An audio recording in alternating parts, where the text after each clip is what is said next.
Assalamu alaikum class 9 P1 and N1 boys and girls. Hope you are fine and well. I'm your biology lecturer. Today 30th April 2020. Our topic of discussion is biodiversity. जैसा कि आप जानते हैं हम summer vacation work के बारे में पढ़े थे तो उसमें हमने चैप्टर नंबर 1, 2 एंड 6 ये 3 चैप्टर्स कवर किए हैं और नेक्स्ट जो हमारा चैप्टर है रिमेनिंग जो वर्क है समर वेकेशन वर्क में वो है थर्ड चैप्टर। तो थर्ड चैप्टर जो है वो हम पहले पढ़ेंगे बुक में से, ठीक है। और जब थर्ड चैप्टर हमारा कंप्लीट हो जाएगा उसके बाद जो समर वेकेशन वर्क में थर्ड चैप्टर से रिलेटेड मल्टीपल चॉइस हैं, शॉर्ट क्वेश्चंस हैं और लॉन्ग क्वेश्चंस हैं, तो हम उन्हें देखेंगे, उन्हें याद करेंगे और सीखेंगे, ठीक है। तो P1 बॉयज़ एंड गर्ल्स, बेटे आप लोगों ने थर्ड चैप्टर जो है तकरीबन आधा चैप्टर जो है वो पढ़ चुके हैं आप लोग, ठीक है। तो ये आपकी रिवीजन है पहले, उसके बाद जब हम नेक्स्ट फर्दर लेक्चर्स पढ़ेंगे तो उसमें कुछ ऐसे टॉपिक्स भी आएंगे जो आपने फर्स्ट टाइम पढ़ने हैं, ठीक है।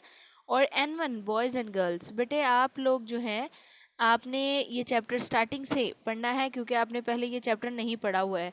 और जैसे कि हमारा काम होता था कि हमने जब एक चैप्टर पढ़ना है तो डेली बेसिस पर जो काम होता है वो हम याद भी करते हैं और लिखते भी हैं रफ रजिस्टर्स पर।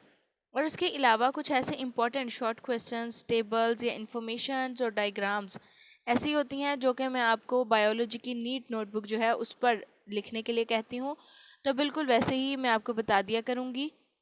तो आपने वो जो जितना भी काम है जो कि रफ़ नोटबुक के अकॉर्डिंग बताऊंगी वो आपने रफ़ नोटबुक पे लिखना है याद करके, और जो नीट नोटबुक का कहूँगी वो आपने नीट नोटबुक पे करना है। और जितना भी काम है डेली बेसिस पर आप याद भी करेंगे और लिखेंगे भी, ठीक है। जबकि P1 बॉयज़ एंड गर्ल्स, बेटे आप लोग ये पहले ही लिख चुके हैं तो आप एटलीस्ट ये टॉपिक जो आप पढ़ चुके हैं ये आप नहीं लिखेंगे, लेकिन इनसे रिलेटेड भी जो इम्पोर्टेंट इन्फॉर्मेशन है वो आप अपने रफ रजिस्टर पर दोबारा से लिखेंगे ताकि वो जो इन्फॉर्मेशन है वो रिकॉल हो जाएं, ठीक है। और इनका भी बकायदा वैसे ही टेस्ट होगा जैसे कि हमने चैप्टर नंबर 6 का किया है कि लाइक चैप्टर नंबर 6 के टॉपिक्स जो थे वो हमने इंक्लूड किए थे, तो टेस्ट में वो चैप्टर नंबर 6 के टॉपिक्स ही इंक्लूड हुए थे, ठीक है। और जैसे जैसे हमने समर वेकेशन वर्क के टॉपिक पढ़े थे तो उसके साथ ही बाकायदगी से वैसे ही टेस्ट हुआ है आपका, ठीक है। तो इसी तरह ये जो थर्ड चैप्टर है ये भी आपके टेस्ट में इंक्लूड होगा, जैसे कि वीक में आपके जो 2 टेस्ट होते हैं तो बिल्कुल वैसे ही जो ये थर्ड चैप्टर है वो भी आपके इंशाल्लाह नेक्स्ट टेस्ट जो है उसमें इंक्लूड होगा। तो हम अब पढ़ना स्टार्ट करते हैं अपना chapter number 3, that is biodiversity. Bio का मतलब होता है लाइफ, ठीक है। जहाँ पर भी आप बायो का लफ्ज़ देखेंगे तो बायो का मतलब होता है लाइफ और डाइवर्सिटी का मतलब होता है वैरायटी, ठीक है।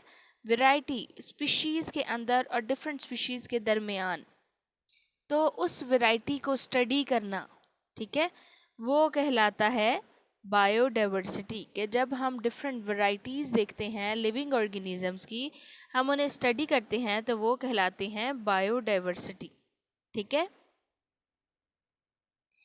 एक और डेफिनेशन है बायोडाइवर्सिटी की कि it is the measure of variety of organisms present in different ecosystem. के जो बायोडाइवर्सिटी है वो मेजर है वैरायटी की, किसकी वैरायटी? ऑर्गेनिजम्स की, जो कि डिफरेंट इकोसिस्टम में रहते हैं, डिफरेंट जो उनके एटमॉस्फेयर हैं, डिफरेंट माहौल में जो ऑर्गेनिजम्स रहते हैं, जब उनकी वैरायटीज़ को स्टडी करते हैं तो वो भी बायोडाइवर्सिटी कहलाती है। अब तकरीबन 10 मिलियन काइंड्स के जो ऑर्गेनिजम्स हैं वो इस दुनिया में रहते हैं, लेकिन 1/3 से भी कम ऐसे ऑर्गेनिजम्स हैं जिनको स्टडी किया गया है या जिन्हें रिकॉर्ड में रखा है बायोलॉजिस्ट ने, ठीक है।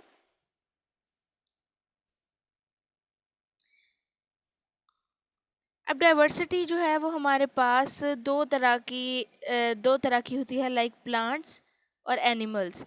अब प्लांट्स जो हैं, डाइवर्सिटी ऑफ प्लांट्स उसे फ्लोरा कहते हैं और डाइवर्सिटी ऑफ एनिमल्स उसे फाना कहते हैं, ठीक है। जो कि अपने क्लाइमेट पर डिपेंड करती है कि जिस तरह का क्लाइमेट होगा उसी तरह की डाइवर्सिटी होगी वहाँ पर स्पीशीज़ की। लेकिन बायोडाइवर्सिटी जो है वो पूरी ज़मीन पर एक ही तरह की नहीं है। कहीं ऐसे भी क्लाइमेट्स हैं कि बहुत ज़्यादा सर्दी होती है, कहीं ऐसे होते हैं माहौल जो है ऐसा होता है कि वहाँ गर्मी होती है, ठीक है। तो इस तरह डिफरेंट क्लाइमेट्स पर भी बायोडाइवर्सिटी जो है वो डिपेंड करती है। तो जिस तरह डिफरेंट क्लाइमेट्स होते हैं उसी तरह डिफरेंट टाइप्स के जो ऑर्गेनिजम्स हैं वो रहते हैं।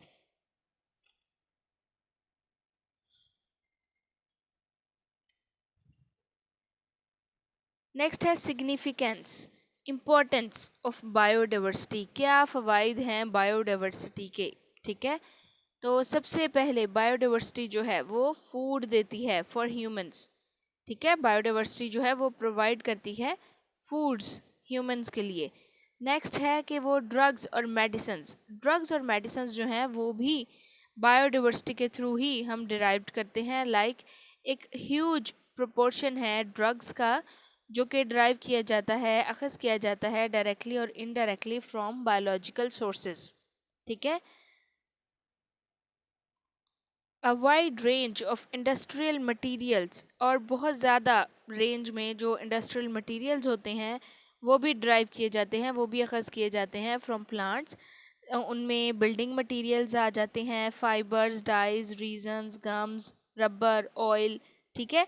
तो ये जितने भी इंडस्ट्रियल मटेरियल हैं ये तमाम पौधों से अखज़ किए जाते हैं। तो जितनी ज़्यादा टाइप्स होंगी पौधों की, जितनी ज़्यादा वैरायटीज़ होंगी पौधों की, उतने ही ज़्यादा जो वैरायटीज़ में हमें ये चीज़ें मिलेंगी।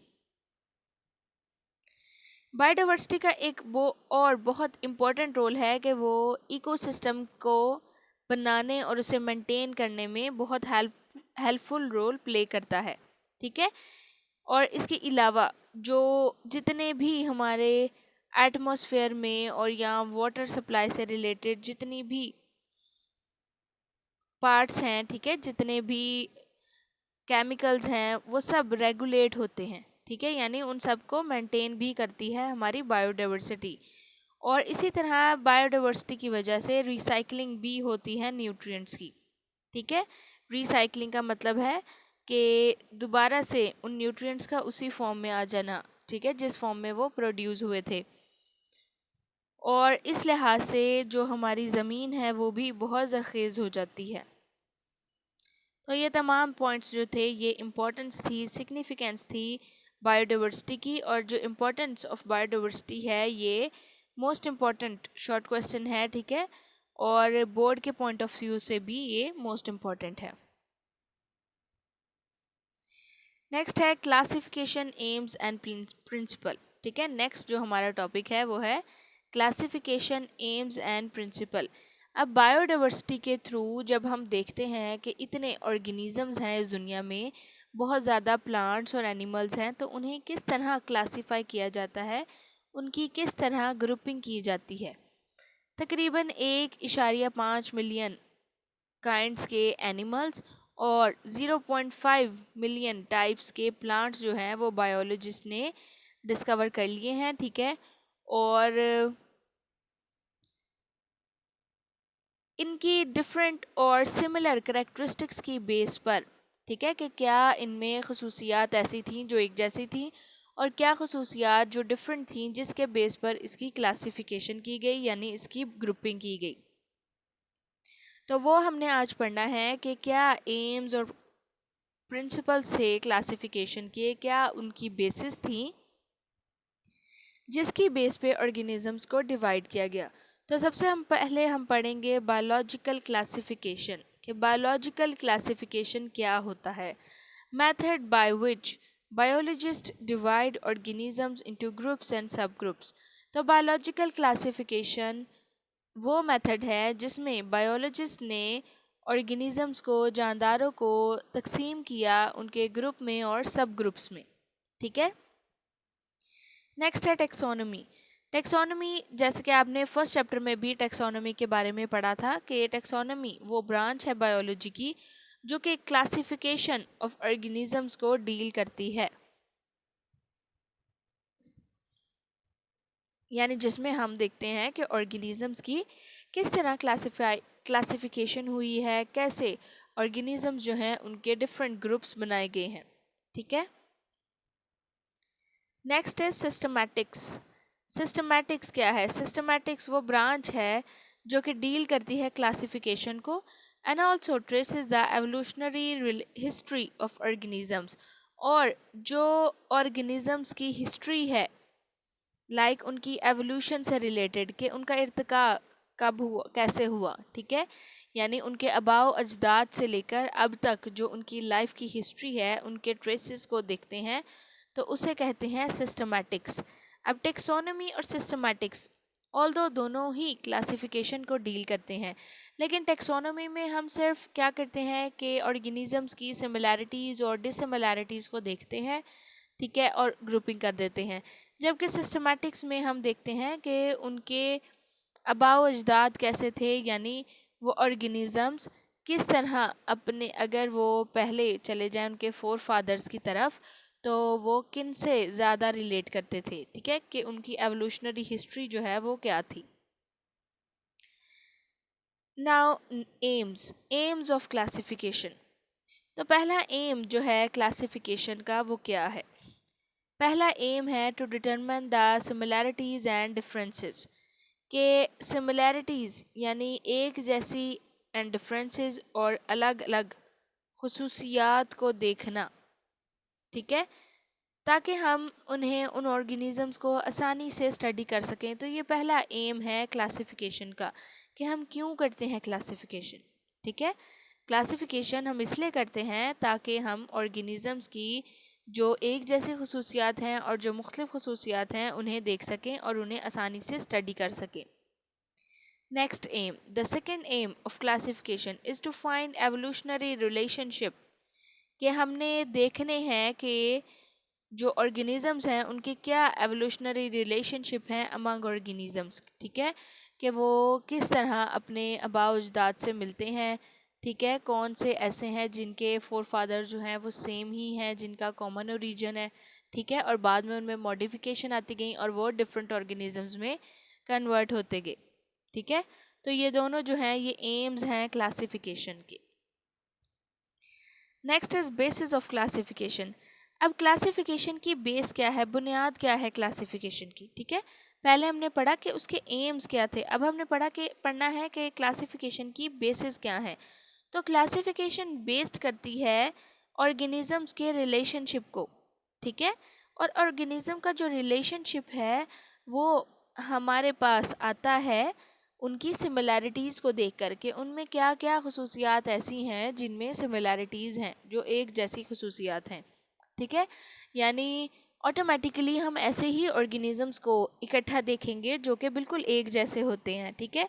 तो जब हम क्लासिफिकेशन बना कर रहे हैं, लोग ऑर्गेनिजम्स को क्लासिफाई कर रहे हैं ग्रुप्स में, तो डेफिनेटली जो उनमें सिमिलैरिटीज़ हैं उनकी बेसिस पर हम उन्हें इकट्ठा कर रहे हैं।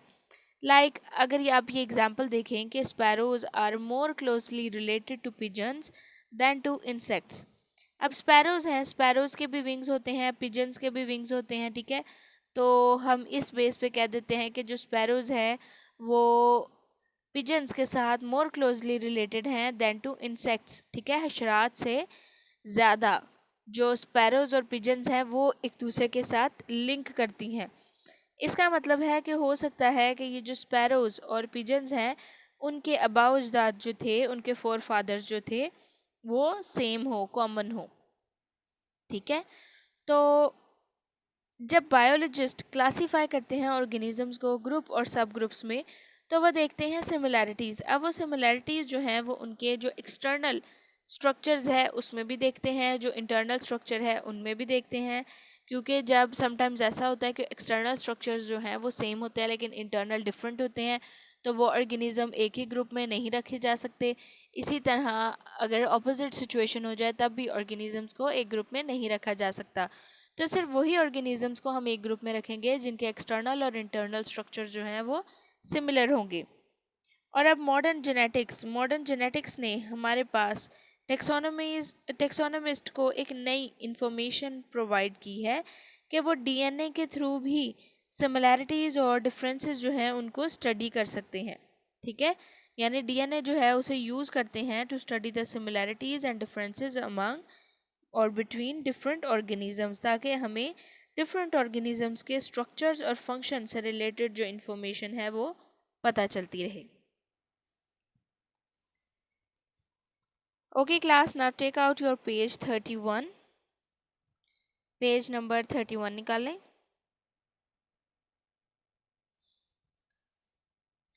Page number 31, biodiversity.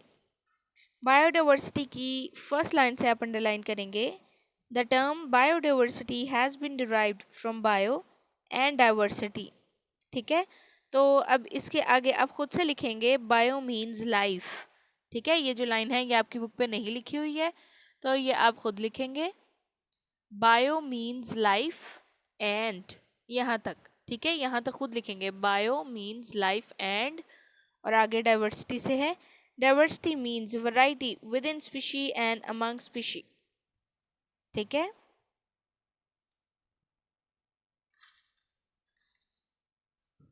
biodiversity is the measure of the variety of organisms present in different ecosystem। ठीक है, इसके बाद आप नीचे अंडरलाइन करेंगे ये जो लाइंस हैं फ्लोरा और फाना से related, the diversity of plants, flora and animal फाना in the region depend on climates, altitude, soil, and presence of other species. Biodiversity is not distributed evenly on Earth. It is richest in tropics.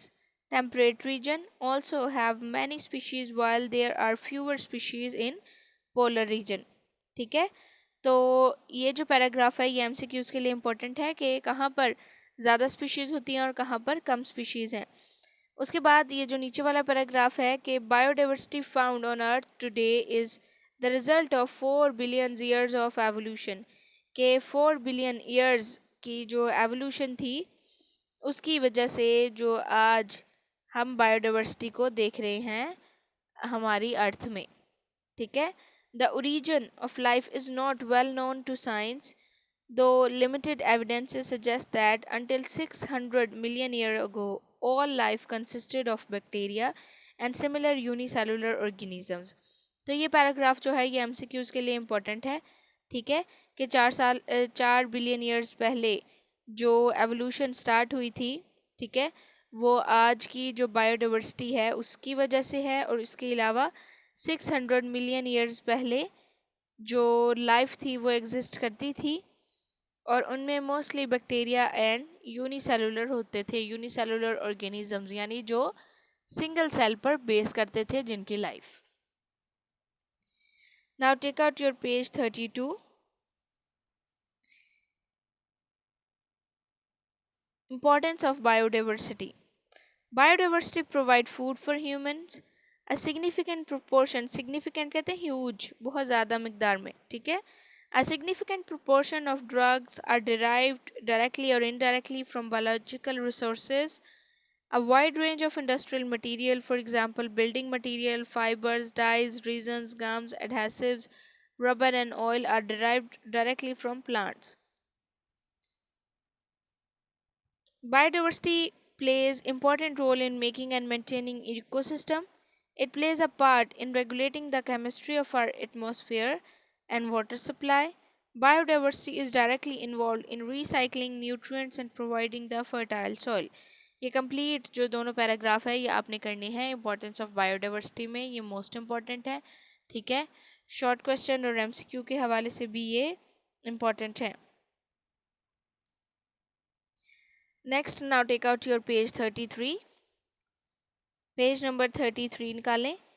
इसमें classification AIIMS and principles की जो second line है, 1.5 million types of animals and over 0.5 million types of plants are known to biologist, ये MCQs के लिए important है और ये बहुत इंपॉर्टेंट एमसीक्यूज़ हैं। इसके बाद आप आ जाएं इसके सेकंड पैराग्राफ पर। सेकंड पैराग्राफ की last line, second last line के एंड से, biological classification is a method by which biologists divide organisms into groups and subgroups। ठीक है, ये बायोलॉजिकल क्लासिफिकेशन की डेफिनेशन है। इसके बाद आप आ जाएं एम्स ऑफ क्लासिफिकेशन में। The branch of biology which deal with the classification is called taxonomy. ठीक है, और उसके आगे है डेफिनेशन सिस्टमैटिक्स की। The branch which deal with the classification and also traces the evolutionary history of organism is known as systematics. और उसके बाद नीचे बुलेट्स में दो एम्स हैं, to determine similarities and differences among organisms so that they can be studied easily, to find the evolutionary relationship among organisms. And next is basis of classification. तो basis of classification में जैसे इस slide में है, आप इस slide को exact ऐसे भी याद कर सकते हैं, ठीक है, या आप ऐसे भी कर सकते हैं कि जैसे इन स्लाइड पे पॉइंट्स लिखे हुए हैं उन पॉइंट्स को आप अंडरलाइन कर लें इन दोनों पैराग्राफ में से, बेसिस ऑफ क्लासिफिकेशन में से। तो सबसे पहली लाइन जो है वो है बेसिस ऑफ क्लासिफिकेशन का मेन पॉइंट, कि classification is based on the relationship amongst organisms and such relationship is got through the similarities in characteristics. इसके बाद थर्ड लाइन पर आ जाएं। For example, sparrows are more closely related to pigeons than to insects. It means that former to have common evolutionary histories. ठीक है, उसके बाद आ जाएं सेकेंड पैराग्राफ पर। When biologists classify organisms into groups and subgroups, the similarities are seen in external and internal structures and also the stages of development. उसके बाद आप मॉडर्न जेनेटिक्स के बारे में बताएंगे कि modern genetics provide another type of information to taxonomist. ठीक है, उसके बाद आप ये जो लाइन लिखी है इस स्लाइड पर कि DNA used to study the similarities and differences among organism, यही लाइन जो है आप इस पैराग्राफ में राइट कर लेंगे। ठीक है, और इसके अलावा कुछ अंडरलाइन नहीं करना है आपने इसमें से। Hope you understand class. If you have any question you can ask. Thank you, take care.